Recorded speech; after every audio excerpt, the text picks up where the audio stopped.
And now, get ready for some sports talk with Denny McLain. Buddy, you're a boy, make a big noise, playing in the street, gonna be a big man someday. You got mud on your face, you big disgrace, kicking your can all over the place, singing, we will rock you. And here's your host, Denny McLain. Hi, I'm Denny McLain. Good morning. And I'm Ron Cameron. Welcome to another edition of Sports Talk. Let's talk about the Lions. Well, man. first of all, before we do, let me just make a couple of quick announcements. Merry Christmas, number one. Merry Christmas. Yes. Christmas is still in a couple of days. That's what I'm going to say. We hope everybody has a Merry Christmas. And we'll tell you about that in a few minutes. Okay. The Lions are in the spirit of Christmas, certainly. Yeah. There's no question about it. They yeah. give it away every week. The Tigers say, now listen to this, folks. You're not going to believe what I'm going to tell you. Dombrowski, who is the general manager, or Mr. Dombrowski, or whatever, has said that signing of Sanchez is risky. Yeah, $80 million risky. $80 million. Just think about that.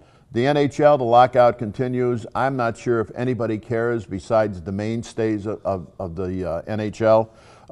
And then, of course, we've got two other things. Gifts for our studs in town, including maybe the next mayor, some of the football folks, and some other folks. And I've got a gift for Ron. And then lastly, we've got questions. But first, our Lions. What about our, well, I love the game. Well, I shouldn't say I love the game. They lost. But the thing is, they lose to a team that hadn't won all year. And I just couldn't wait to hear Brandstatter in the Lions locker room, subdued Lions locker room after a tough loss. And then he comes to the coach. Coach, you know, I thought you played well enough defensively to win. He said that. They're playing a quarterback that had not thrown a touchdown pass all year, 0-5. Yeah. And he ate him alive, and they thought he played well enough to win. But Brandstatter had nothing to do with that. No, he's just a shill for the team. That's Oh, my God. Take it easy on him. I mean, Why? he's been around a long time. He's 100 years old. He's not 100. He's only 94. He's not a bad guy. No, he's not a bad guy. He's just he's really not. competent on the air. Now, this show is being recorded before the Saturday night game, so we don't have the results. Although, you know, I'm the guy that predicted they'd win 10 or 11 games this year. I suspect after all of my predictions that you, in fact, have bet the other way anyway. So I would suspect that Atlanta won because they were still playing for home field advantage for the playoffs. But, Danny, you said 10, 11 wins this year. They won't have 10, 11 wins by the end of next year. You know what? You may be right. I just believe, and this is just a personal opinion, I know there's a lot of people out there saying the same thing. You know, and I've been cheering for Schwartz all year up until a game or two ago. But when you lose and you go into these streaks that he has, 3 out of the last 4 years, 10 losses. There's something wrong with it. 10 losses in each of the 3 of the 4 years. My point is, he's lost it. Whatever energy he had and whatever idea he had to turn this franchise around, he has lost. I believe that the organization needs to go another way. I believe they need a new coach. I think they need, more importantly than a new coach, I think they need a complete front office. Remember, most of the folks in the front office were there with Millen. Were with Matt Millen. And Matt Millen, you know, and I don't want to disparage him totally. Why not? Because he was just terrible. But Matt Millen used to call Jerry Sandusky for advice.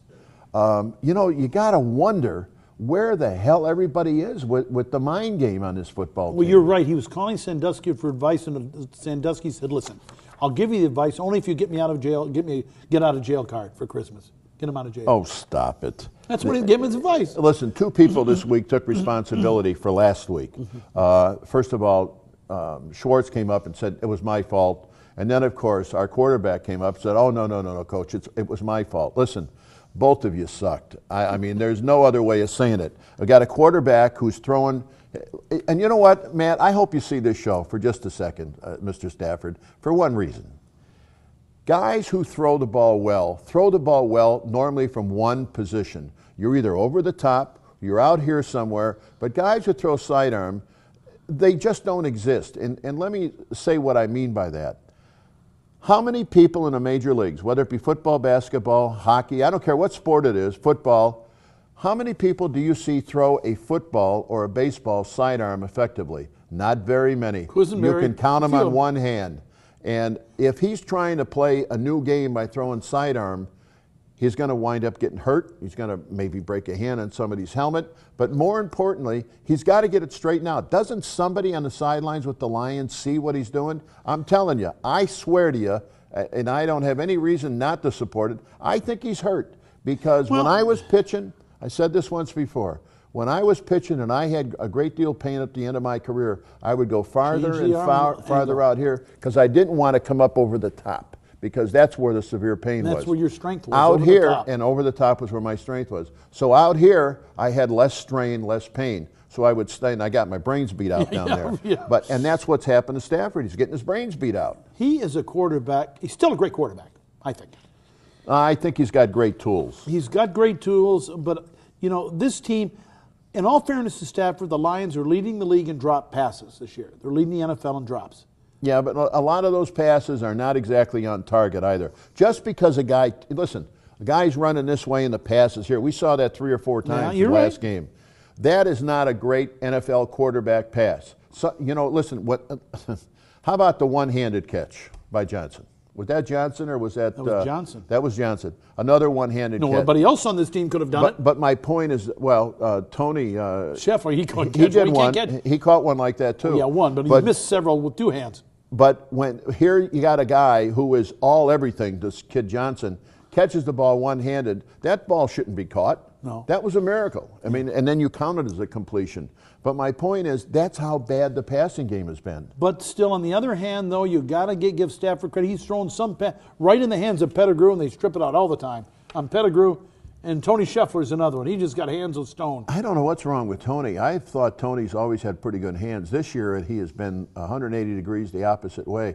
It really surprised me because he's such a big kid. But see, here's one of the reasons. And listen, I only played high school football. I'll openly admit that.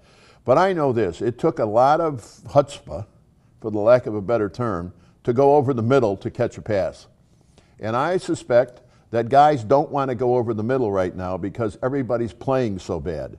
And when you go over the middle, could get hurt too. It's not only getting hurt and not catching the ball, but I would think, as big and fast as all these guys are in the NFL, you know, you start to see a guy in the other uniform coming at you as the ball is right here, and you say, oh my God, this is a car crash coming. You just don't want to see it. You don't want to be a part of it. Denny, back on the defense, though, of Stafford, you got, there's no question they've been Burleson out with the injury, all year. Of course. And they definitely miss Titus Young. They do. Yeah. Name the other receivers besides Johnson's on the field right now, besides Pettigrew, the tight end. See, you can't name the other three. Absolutely, but here's the other thing, too. That's the reason why he's going to go for 1,900 yards or 2,000 yards this year. There's nobody else out there. There's nobody else out there, and they got to throw to him. And I don't have the percentage, but I'm going to get it between now and the next show. I want to know how many of these catches have come in the fourth quarter when we're behind more than 2 touchdowns. That's what I want to know, and we're going to find that number out before the end of next week. Anyway, we've got a lot more to tell you. We're going to come back with a little bit more Lions. We're going to talk about the comparisons that are being made. Who was a greater player, Johnson or Barry Sanders? I think that's a no-brainer. That is a no-brainer. It really is. We'll be back in a minute.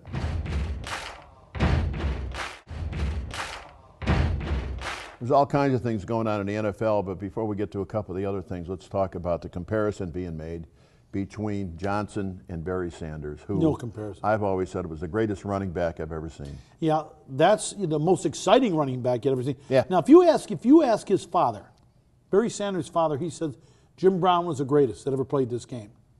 That's what he says. You know, you've said that before. And I would agree with that. And Jim Brown, at that time, that era, may have been the greatest running back in the history of the game at that point in time. I think he is now. Jim Brown would have never been in this game the same player. Listen, I don't know. Let Denny. me answer the question for you All over right, there, go okay? ahead. They throw the ball 60% of the time now. Jim Brown would have never got the ball. Jim Brown would have still got the ball. Jim Brown was a great runner, but Jim Brown, power, speed, hands, and everything, the greatest running back that ever lived. Oh, Barry's the most exciting that ever lived. You're eating too much of your own food at your restaurant. I ate a lot of it, and it's good stuff, too. Oh. That's called All-Star Grill and Pizza at the corner of Northwestern Highway and Beck Road. We just opened a couple days ago. Come on in. and right off the Lodge Freeway. My goodness and Telegraph, gracious. Northwestern and Beck Road, All-Star Grill and Pizza. See I you guess there. this is a self-serving promo? Yes, it is. All right, let's move on from that one. Let's talk about Brian Urlacher in Chicago. Folks, I was born and raised in Chicago. The fans there are just like Detroit, although I have always given the edge to the Detroit fans because you guys are so much more involved in not only the game but in the players' lives, and that's the reason why a lot of players stay in Michigan after they retire. But Urlacher is criticizing the Chicago fans for booing the Chicago Bears. Urlacher, by the way, is like the governor of Illinois and making these statements. I'm telling you, it is so Bush. It is so minor league. He's got multi-million-dollar endorsements there. He's, like I said, he's the governor of Illinois. Well, you know what he said, Danny? He said I've got two things. I don't like the media and the fans. I got both of those people. I don't need any of them. And yet he does need the media and all that. But let me tell you something about Urlacher. He needs the fans a whole lot. Urlacher said there's no other city that boos the home fans than Chicago. He's wrong. That's not Go true. to Philadelphia. I've been to Philadelphia, and even when the home team is winning and a guy strikes out in Philadelphia, they boo him. I mean, they want everybody in Philadelphia to hit a home run. The worst of all was when Santa Claus came on the field. They booed the heck out of him. Yeah, he may have been drunk. He was drunk as a skunk. Have you ever seen a drunk skunk? Yeah. You have? I don't believe you. Many years ago. He booed Santa Claus right off the field. That's not good. Now, let's get serious for a moment. Dallas, Jerry Jones. They had an awful, as we all know, we've had some serious, awful things happen in this country the last couple of weeks. And we're going to say something about what happened to these poor angels, these 20 angels later on in the show.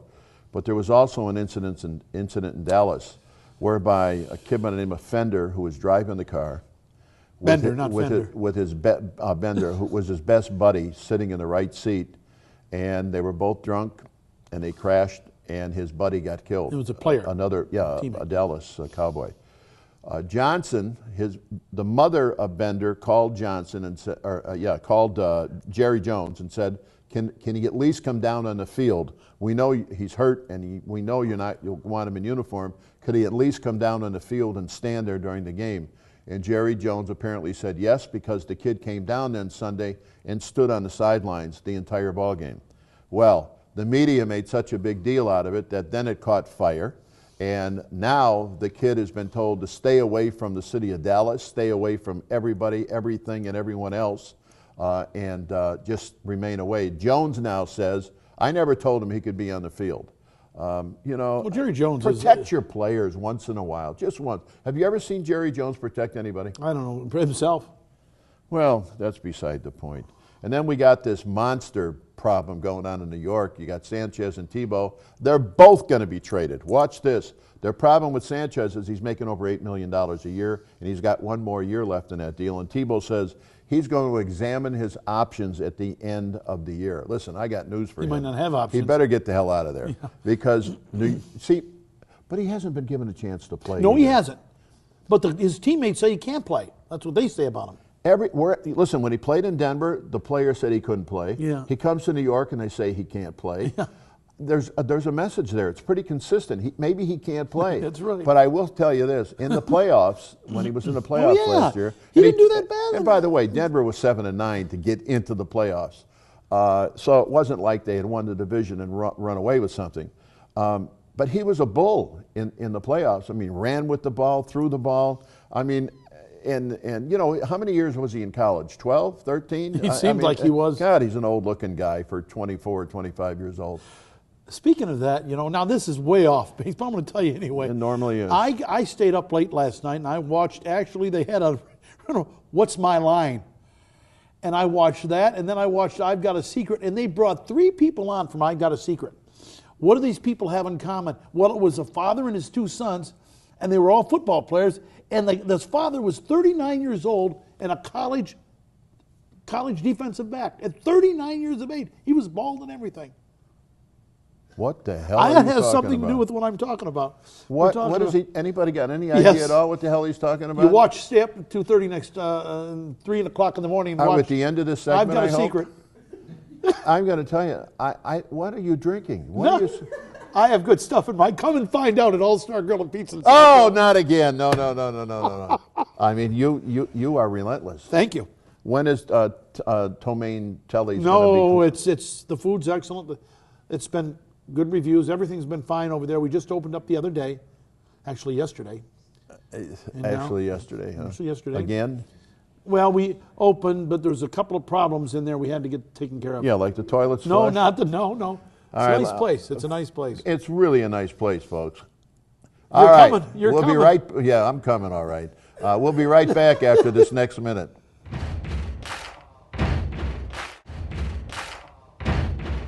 Welcome back. The Tigers. Let me tell you what. First of all, let me say this: Edwin Jackson with the Chicago Cubs has signed a $52 million deal. Edwin Jackson, Yeah. who was here. Now, there's only one thing worse than him making $12 million a year, as far as I'm concerned. making 11 last year. He was making 11 last year. I That's mean, it's ridiculous. just unbelievable. He was, Anyway, listen, he was 10-11 with the team that had the best record in baseball. I believe they did. The Washington Nationals. and an ERA over 4. Over 4. Right. And he gets a raise 4 years. Well, you know what? bless him. Because we wound up with Sanchez, the Cubs Cubs had a got hole. mad. But I want to tell you, like I said, I grew up, born and raised in Chicago, big-time Cub fan, of course, and I got to tell you, they don't win. They just never win. It's always wait till next year, wait till next year. And believe me, Edwin Jackson in that ballpark, if he gets a pitch every 5th day, will give up 50 home runs. That ballpark is notorious for bad pitchers giving up long home runs. Yeah, What a beautiful ballpark. He's mediocre too. at best. All right, let's talk about Mr. Dombrowski and No, the let's talk statement he made. about Porcello. We're going to get to that, Okay. but let's do Let's do first in order, Dombrowski. Okay. He has a press conference the other day Mm-hmm. after Sanchez leaves town and says, well, you know, the signing was risky. Duh. $80 million. You give him $80 million already, and now it's risky. Last week, you guys were calling him Cy Young. You said he was the greatest thing since sliced bread. He was going to replace 1 or 2 guys. He could be the number 2 pitcher on the team. That's what you guys said. This week, it's risky. Please tell me, help me with this. Now, well, first of all, he's 3 games under for his career. He's a good pitcher. He's under 500. He's a 3-4 pitcher. If you call a guy that's under 500 a good pitcher, God bless you. No, he's a pretty good pitcher. He's Now he's a pretty good pitcher. He's a 3-4 starter on your team. He's not a number 1, number 2 pitcher. He's a 3-4. I'll tell you this: if he's as good as they say, which I don't believe, No, he they're is, not. He's not. He's a number 2. No, not on this team. He's not. Who are you going to put? Fister. Who makes your second? Who's your number 2 guy? Fister second, Scherzer third. Actually, Scherzer could be number 2. No, I think See, I'm not. I was very impressed with Fister when he first got here, and one of the reasons why is, to be honest with you, I'm so jealous of his height. When he lets the ball go, he's only 50 feet from home plate. Boy, God, could I have wished for that. Pick up another 5 feet on your fastball. That's unbelievable. But listen. When that head of Scherzer's is not flying all over the ballpark, you know how he lands funny, turns this way, turns this way. his arm angle too. It's all of it.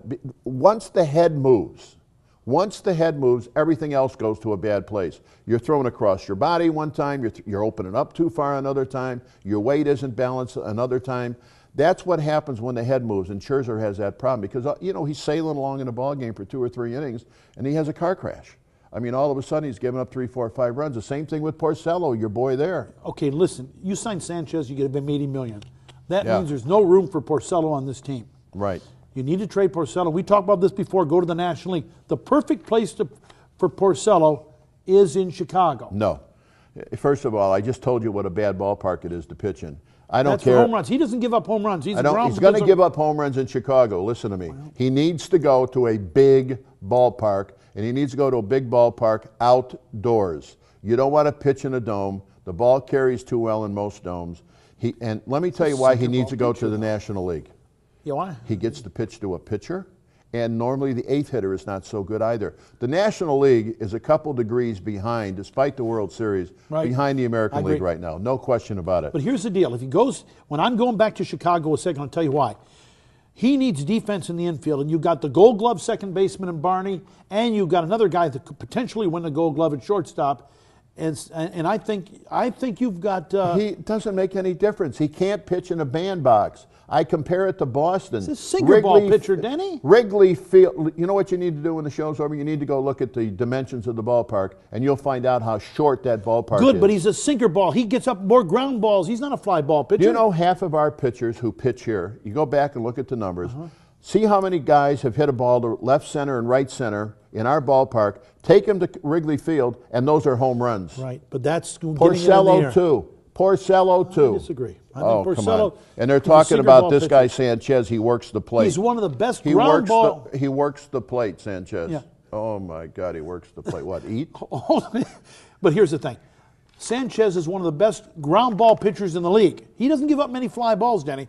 He'll be a success without that infield in Chicago. All right, listen, we got to do this quick. We've got gifts for all of the studs in town right now, okay? For our famous defensive tackle, Mr. Sue, we've got a book on anger management and driving lessons from Lindsay Lohan. Jim Schwartz, How to Manage the Fourth Quarter by Wayne Fonts, as a matter of fact. Oh, God, no. I've got one for you, Mike Ilitch. It's a good one. I want you to Toupee? call Bill Bonds and ask him where he gets his toupees from. Kelvin Johnson. Kelvin, we want to give you a football team in the next year or two that you can go out and play with. Mr. Stafford, pitching lessons. Jimmy Leland. Now, this wasn't too hard. We want to get him a smoking jacket with the letter D and a contract with Marlboro. Marlboro, he needs Marlboro badly. Also, what about Martin Mayhew, the GM? Just let me get you to get the no football, stuff. Will baseball, you, back to please? football. What difference does it make how I do it? You're Let's do sitting over football. there, you want to promote a hot dog, for God's sake. No, I want to promote the pizza at All-Star Grill and Pizza in Southfield. That's what I want to promote. And the Marlboro sponsor. Then we got Justin Verlander. We're getting Justin because he's been, running all over the country with one lovely lady after another. We're going to make sure he has got at least a year or two supply of condoms. Is he still with his girlfriend here? I don't know who he's with anymore. It's tough to keep up with him. Mike Duggan, we hope he has an easy win as mayor. Kwame. What are we giving Kwame? Get out of jail card. All right. Martin Mayhew. What are we giving Martin Mayhew? We're going to give Martin Mayhew a pipeline with him to our boy, Matt Millen. And who also calls Jerry Sandusky. Boy, There's it took another a long get out of jail time card. to get that out of you. Yeah, that's another get out of And jail card. lastly, and certainly not less, folks, least. I'm giving Ron Cameron a new shirt and a pair of socks. No, they won't wear them. The next time he comes, if he doesn't have them on his feet, he's going to have them on his head. I promise you. He'll look like a giant condom. We'll be, we'll be right back after these messages.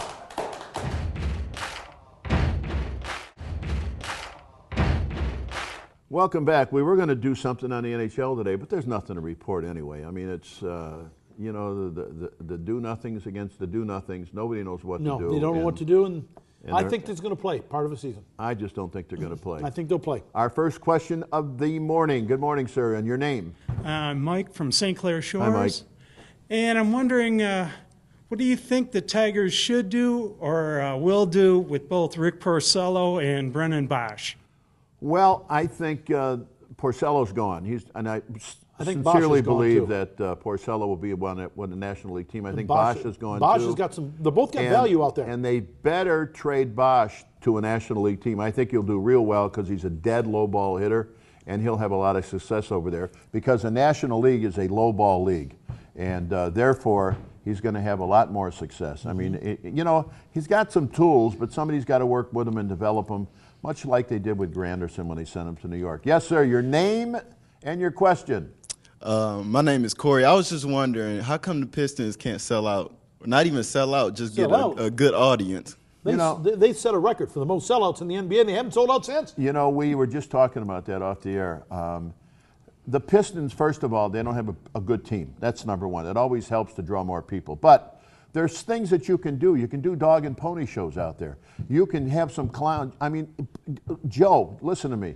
Entertainment is what it's all about. You can have a losing team. I saw it in the minor leagues all year when we were on our book tour. And the bottom line is there were teams that had lost 75% of their games, but they were selling out every night. They were doing things with the kids every night, with the women every night. They were doing tremendous things, And the bottom The line is you Pistons don't aren't do doing- anything. no, at they the, are, they oh, are. they do nothing. They're bringing in Mary Wilson of the Supremes is coming. Oh, that'll fill the place. Yes, ma'am. Your name? Chubby Checker was there, Denny, Thanks. last year. Ellen, how are you, gentlemen? Good, Ellen. Denny McLain, is it true that you've auctioned yourself off as a Christmas gift for an upcoming charity? I have auctioned myself off for the St. Jude's charity that we just did. Marlo Thomas. I'm not going with Marlo Thomas. You auctioned yourself out to Marlo Thomas? We're auctioning off Marlo. We auctioned off Marlo Thomas's autograph on a picture and everything. Sure, we did. And I mean, the auction did very well. And we want to thank everybody for the St. Jude's auction. Yesterday, it was at the Doubletree Hotel out in Novi. Everybody had a great time, and we thank all of you for attending and doing the nice thing that you did. Tough time of year, first of all, to do an auction. Everybody's kind of broke, but this one was a super success. We want to say have a great Sunday. Have a great Christmas. Please have a super Christmas. Tune me in, folks, if you will. Sports Talk with Ron Cameron on not WDFN. another. I'll be quiet. On AM 1130 WDFN today from 2 to 4 p.m. And next month, beginning, I'm going to go from noon till 2 on WDFN. Tune me in. Folks, bye-bye, everybody. Folks, it never stops. It never stops. It will never We'll see you stop. next week. Thank you. Bye-bye.